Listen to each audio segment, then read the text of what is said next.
I got $1,000 to give to you so you get my record played. Tell me if that makes sense. Well, See, $1,000, that's all. No, it makes sense. You just don't need to tell nobody. Why don't you need to tell anybody? Because go ahead, tell me. Well, in this good business, that's a little term we use and know called payola. So you mean I can't pay you to play my record? Absolutely not. Legally, no. No. But Did y'all know that? But I have a Swiss bank account, and there's we can talk about that after the service. I'm playing. But honestly, Chris is right. If you're finding that someone is taking your money to play your record, them. It's the truth, it's integrity. And integrity goes out the window when that happens. You should never have to pay to get your record played, ever. That offense is so serious, it will cause us as radio station participants, we will lose our licenses. They don't play. And you can go to jail. Yeah, that too. And paper. So that's kind of cool. So here's a question. Okay, each one of y'all pretty good at what y'all do, right? Yeah, that's what y'all say. So I just need somebody to tell me, or tell somebody out here, how can I get to where y'all are? How can I do that? Well, don't be scared, y'all. Y'all scared. the first thing I would do personally, if you wanted to be where I am now, I came in as a volunteer.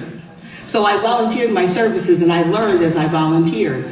Once I learned the ropes, then people would promote me to different places, but you had to show yourself friendly first. And then you had to come with something. I came with something and I showed myself friendly to people because I love people and I was very...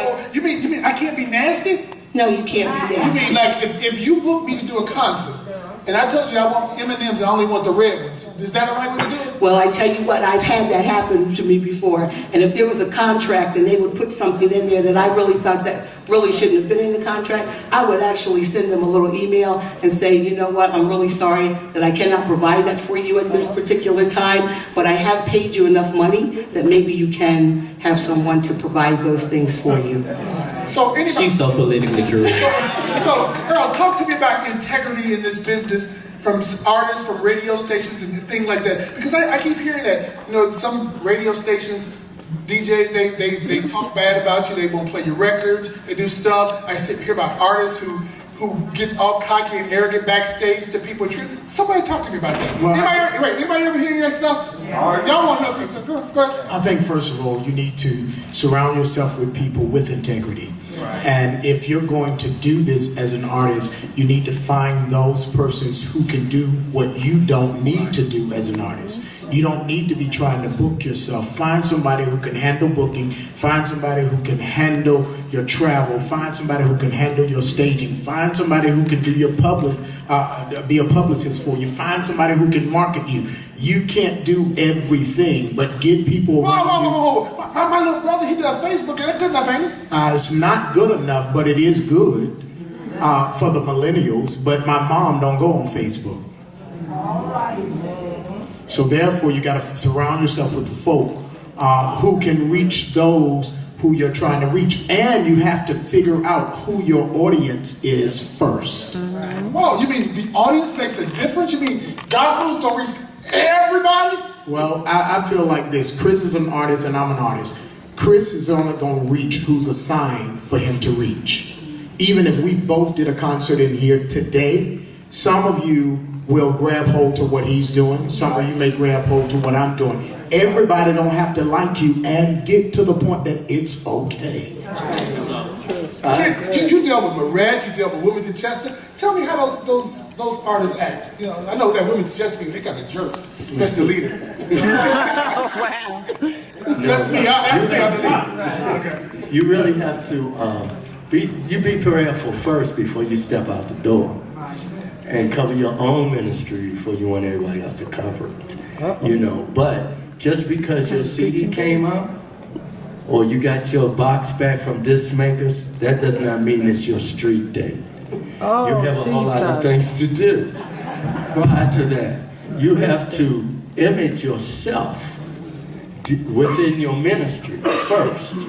You know, nobody's gonna, the more they know about you, the more they're inclined to pull you out of that stack and play you. So you really have a whole lot to do before you even get to them, because the only thing that'd be appealing to them is if you show yourself to be appealing, you know. And I don't mean just as far as being nice. Now, as far as working in it, you have to show yourself friendly, like Earl said. But you have to, even when you want to bash somebody, you have to smile. You know, you have to turn into a nice guy if you want some. Now you can do whatever you want. You can carry it anyway once you get to the elevator or in your room. But your public face needs to be consistent and create a trust in people. You know, as far as the workers are concerned.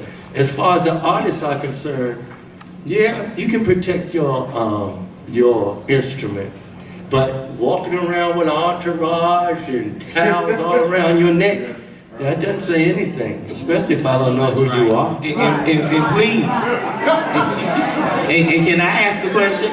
Independence, I can't understand as program directors. I'm not interviewing you if when I call. I personally made a call because I want to hear Chris Squire. And I had to talk to the assistant of his assistant in order to get an interview. I'm confused. Exactly. Help me out. Now I can call, and I'm not being funny, I can call Kirk Franklin directly, but I have to talk to your assistant. You mean to get to you. And you haven't even made a record. what you trying to say? I'm just trying, help me. Now this is your opportunity to speak into my life. I'm confused. You mean that there are new artists that are more important than they are? I'm trying to tell you, and I did not get the memo. I'm just saying. Let me answer that other thing real quickly so we can move on. Let me say, and I'm trying to remember who it is. I think it was my good friend Jeff Grant, but he made the comment, or whoever this industry A-lister was, made the comment that, you know, artists, you know, he spoke for the respectable record label, but I'm going to accept it for radio as well. He said, artists, we can take you from 5 to 10. You need to get yourself from 1 through 5. And that's exactly correct. I have a hard time, and I support everybody, but I have a hard time supporting the artists who don't have social media. It's free. You don't have social media. You don't have a following in your own backyard, but you are this national wonder. Hello? I feel a preach. I'm trying not to. I don't understand that. And you also, you haven't done your homework. So you come into a room like this and you don't know a Bishop Kenneth Wells, you don't know a Chris Squire, you don't know a Thomas Rollins, you don't know a Mama Curtis. That's a problem for me. Then what are you here for? You spent all this money to do what? Gig? And let me say this, and this is strictly for artists. A pastor, he always says the quickest way for an artist not to get invited back to our church is not to be involved with us as a music ministry when we're doing worship. Yeah. So many artists don't get with other artists, but when you get to the platform, you want everybody to get to you. That's right. And stop going into this church and say, God gave me this song and I just gotta sing it for y'all. No, you wanna come to my church and sell product. Just say what it is and sing your song. Don't preach, don't testify. Sing your song, sell your product. With your anointed self. And will not put an offering in the plate. I want you to understand the kind of talent that's in this building. These guys have done so much, they can help. You've got to tap into the source of this talent that's here. This is the most administrative kind of woman. She gets stuff done. And if you have a career that you can't get stuff done in, you need to talk to this lady here. Come on, I'm sorry. Jump in.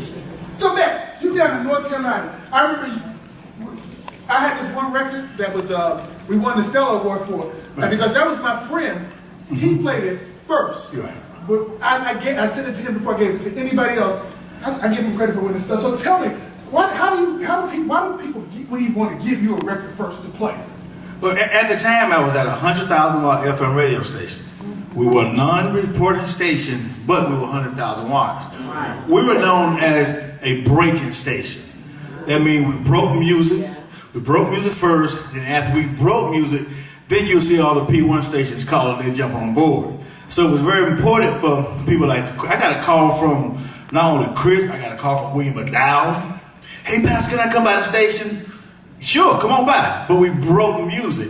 It's other station, we was a college radio station, but we was a 100,000 watt FM radio station. So the main thing about it was to break the music, like NNA, the Linda Greenwoods and Greensboro College, and relationships are so important that when we broke music, we reached the numbers of people. So when you understand as the P1 station, the non-reporting stations, and the reporting stations. What's the P1 station? Because some people don't It's that reporting station, that those top 40 that everybody's trying to get in that top BDS reports. But you got to understand, why you gonna be number 5 and number 6 on the polls? You're not selling the music. So you got to become a people's artist as well as a reporting artist. Look at somebody say it's all about the game. So you can't play hate me with a Radio 1, somebody that's another station. When you all learn this stuff as artists, it will benefit you. My daughter's Ruth LaAntra. Y'all know my daughter. She sang Count It All Joy. When she came out with Count It All Joy, I worked every single station. I don't care if it was a blog radio. If you reach one person, I called you. I don't care if it's AM station, I don't care if it's college radio station, internet. But guess what? She became a people's artist. So when you become a people's artist, then your reporting stations, they'll jump on. Because I didn't have no $4,000 or $5,000 a month to pay nobody for marketing. So what I did, I used relationships.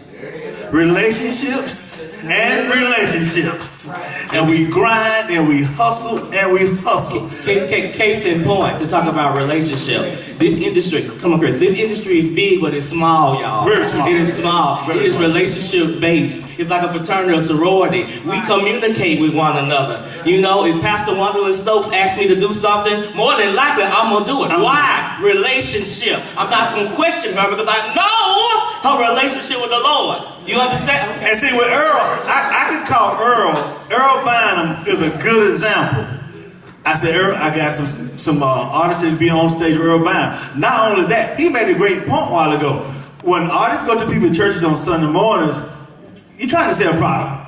Okay, you're trying to sell a product. So when I went to Earl's church, I didn't have no right to say, give me $2,000, $3,000. Because I called him. Now, on the other hand, when he called me, then we can talk other numbers.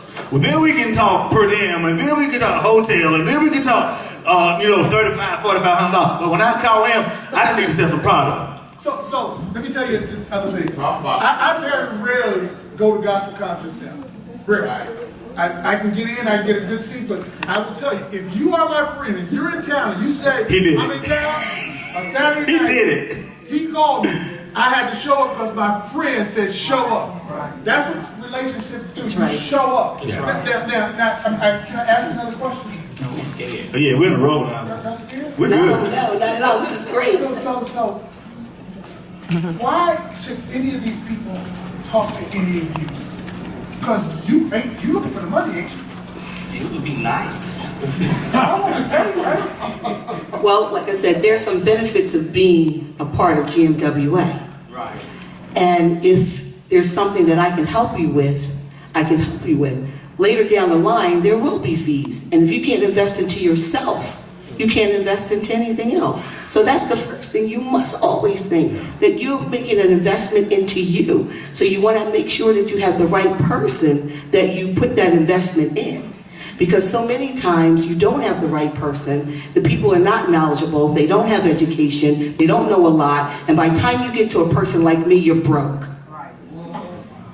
And you're broke. You don't have any money. They took all your money. They took everything you had because you had no education, you had no knowledge of who these people are, and you just gave freely all of your hard-earned money. So do me a favor. Could y'all do me a favor? Yeah. Help me how not to get broke in this process. Because I don't need to be broke. I need to get exposed. Help me. How do I stop from being broke? You do your research. You need to do your research on the people that you employ.